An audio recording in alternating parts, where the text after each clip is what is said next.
Okay, hi, this is Bill. It's my second attempt at this. So I'll talk about these fires and whether, what role climate change may have, if any, had in their occurrence. So first of all, I'm going to start off with pulling a Jordan Peterson here. Whenever he kind of gets asked a question that I think he feels uncomfortable with, he'll always come at you with well, what do you mean by caused by? And I'm going to start off with this one here. When you think of caused by, I guess the question I'm going to say is, if the atmosphere had 120 parts per billion less CO2 in the atmosphere, would this windstorm just not have happened on this particular day? And my answer to that is, I don't know how we could answer that question.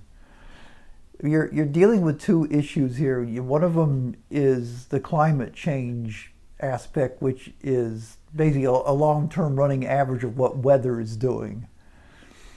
And then the other one, of course, is what the actual weather is doing. In other words, this was a weather event. And our ability to forecast weather is, especially in a very long future prognostic sort of way, is pretty crappy, really. I mean, we can maybe forecast the weather about, maybe a week out. So this and then of course, it is useless.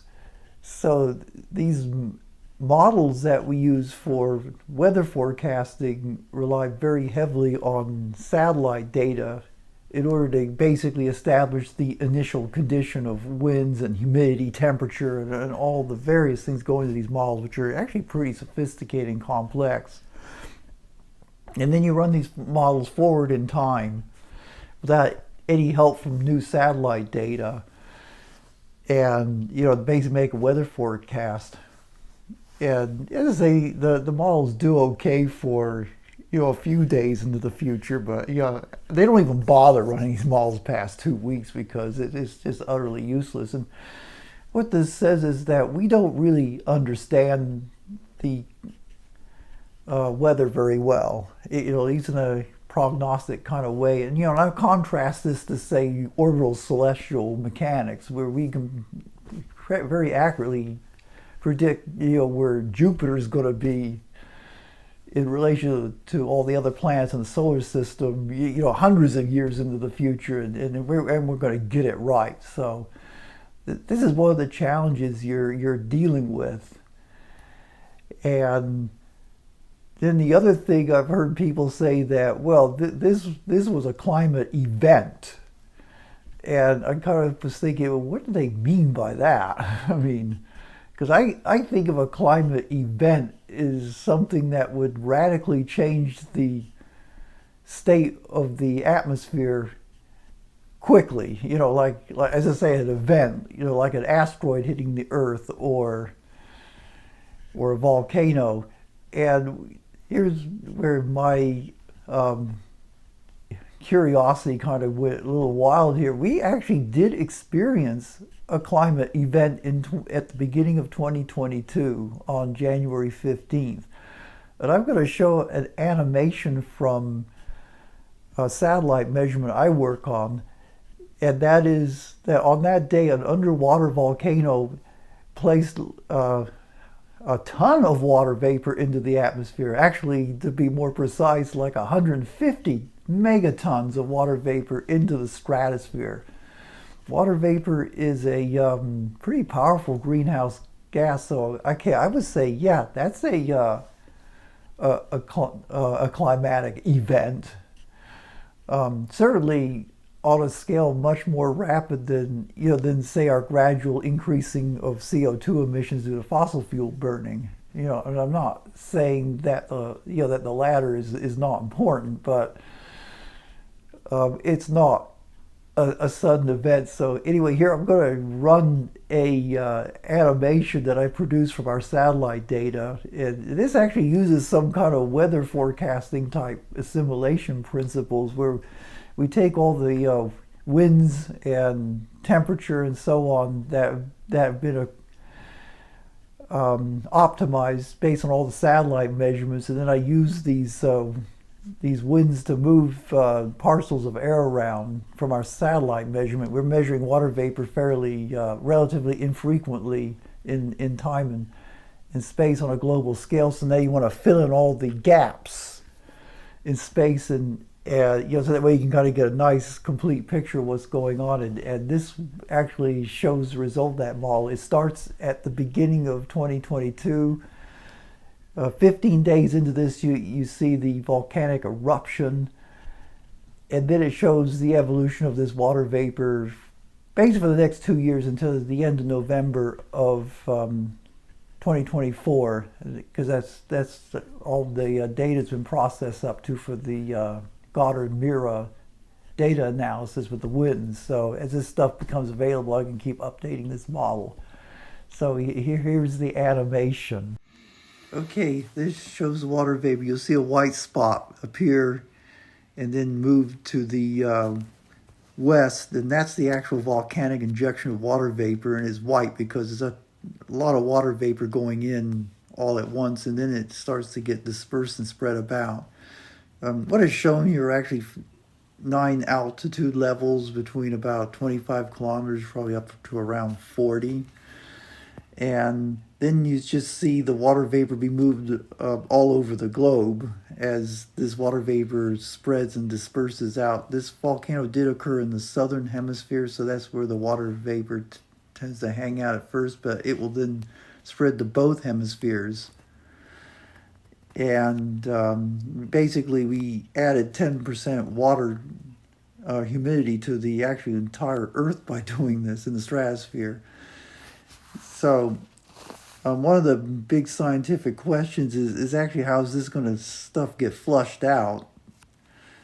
Because we don't exactly know how it's going to work. We know that one significant mechanism is that over the South Pole we get ozone destruction through the chemistry that happens there, and part of that chemistry is that it gets really cold, and then of course that causes water to condense out into like ice particles, and it snows out. And you can see the blue right at the South Pole there, deep blue. That's this dehydration or condensation of water into clouds, and this eventually actually just kind of snows out.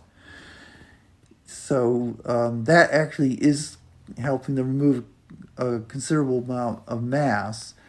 Now what you're starting to see is that the water vapor is kind of bifurcating. You have some in the southern hemisphere, some in the northern hemisphere, and of course, since there's no source of water, the water generally comes up through the tropics, which is now normal amounts. That is getting basically split because we're just getting normal water coming in. Now, I guess the question we're trying to understand is how this eventually gets flushed out of both hemispheres. The northern hemisphere doesn't get as cold as the southern hemisphere, so you don't get this dehydration mechanism going on there. So that water vapor may linger longer. So as I say, this is something we're trying to figure out or trying to understand, learn, is how that water gets removed. And water vapor is actually itself a greenhouse gas, so all this extra water is going to also cause some surface warming. So yeah, we know this. Okay, the next chart I'm going to show is yearly rainfall in LA, downtown LA, from a little before 1880 to the present time. And as you can see, there's a lot of variability in this plot. And anyway, I went ahead and just go ahead and fit a trend line to this. And the trend line shows a drying tendency of 0.014 inches per year with about an equal amount of uncertainty. So obviously there's a lot of ways one could interpret what that means, but I'm just going to say, okay, let's say that's a climate signal. And let's even say it's caused by CO2 emissions in the atmosphere. So this would say that in 100 years we could expect to be drier in LA by about 1.4 inches in 100 years.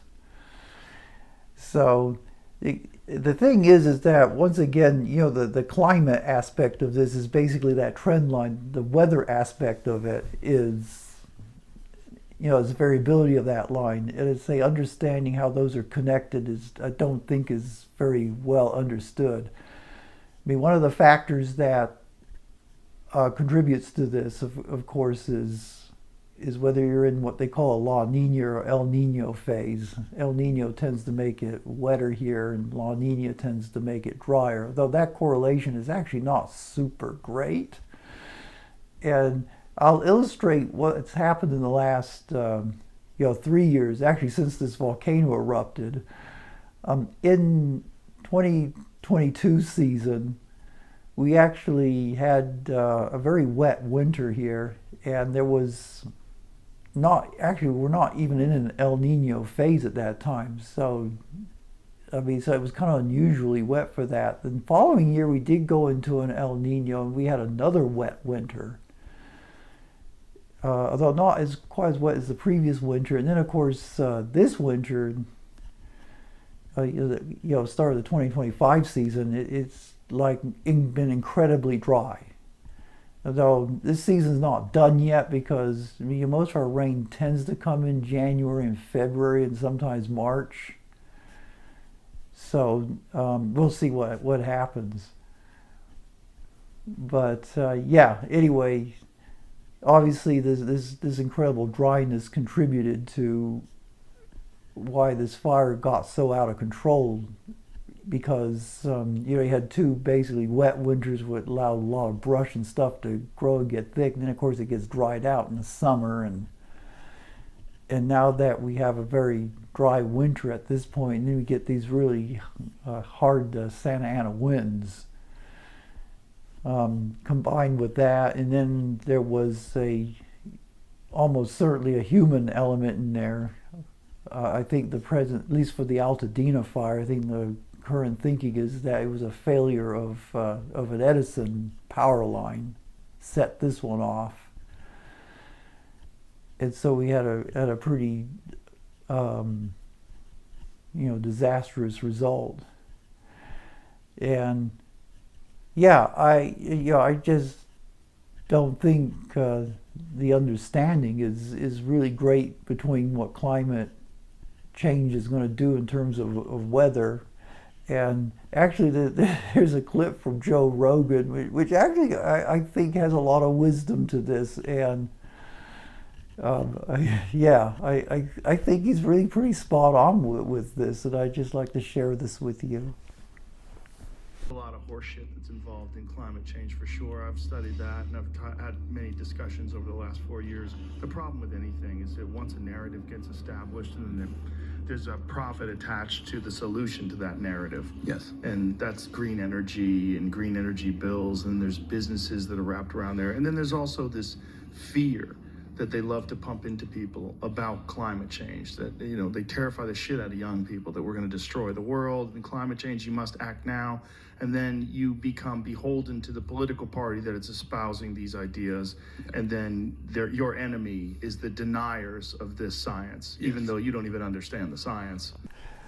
I really can't find any fault with what he says, and I find it strange that the party that runs this state, California, the one that's pushing hard the climate change as being responsible for these fires, is also the same party that's decided not to fill reservoirs or not get them repaired.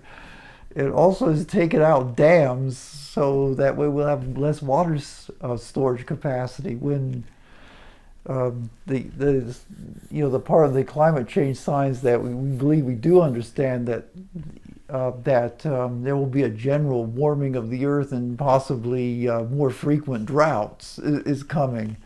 So as I say, I don't get the contradictory policy actions here. So Yeah, please explain this to me if you if you're on that side of this argument. Yeah. Anyway, I hope you like and like this video and share whatever, give comments, and I'm going to say goodbye.